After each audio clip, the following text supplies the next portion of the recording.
Kathy Sorrell. All right, well, it's good to be back tonight and to get to open God's Word with you.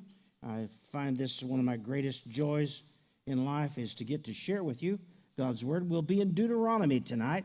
If you're Old Testament, if you've got one of those that goes all the way back to Genesis, start that one. Start right there.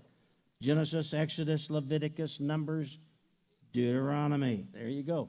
We'll be in the first chapter of this book tonight, and as we look at it, we're continuing a series of studies through this that we're calling It Takes 11 Days. That's the title of the series. It Takes 11 Days. And it's based on a biblical truth that from Sinai, where Moses got the Ten Commandments, if you walk 11 days from Sinai, you'll be at Kadesh Barnea, which is the front door to the Promised Land. So in 11 days, had they gone straight to Kadesh Barnea, they would have been in the Promised Land in 11 days. That's why it says it takes 11 days by the Mount Seir Road. Well, guess how long it took them to get there? 38 years.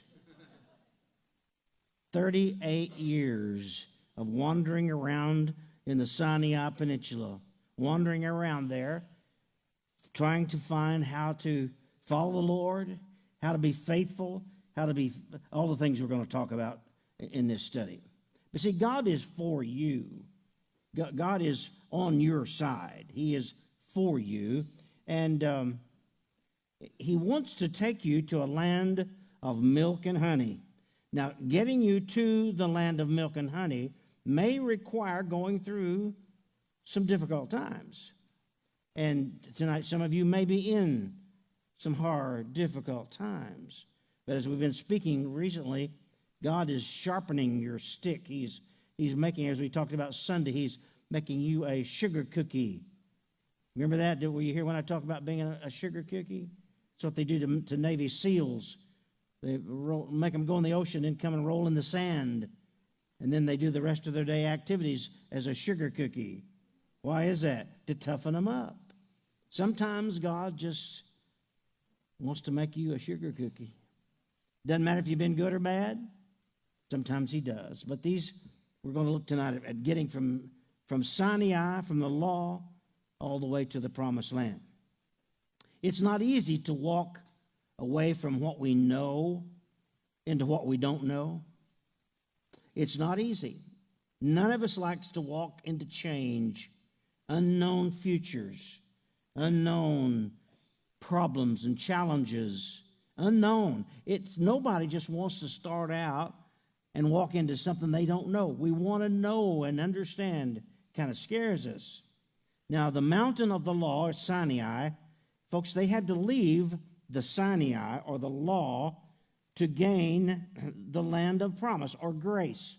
If you want to hyper-theologize this, they had to leave law to get to grace. Now, I don't want to beat that drum or try to make too fine a point of that, but I think it'll work.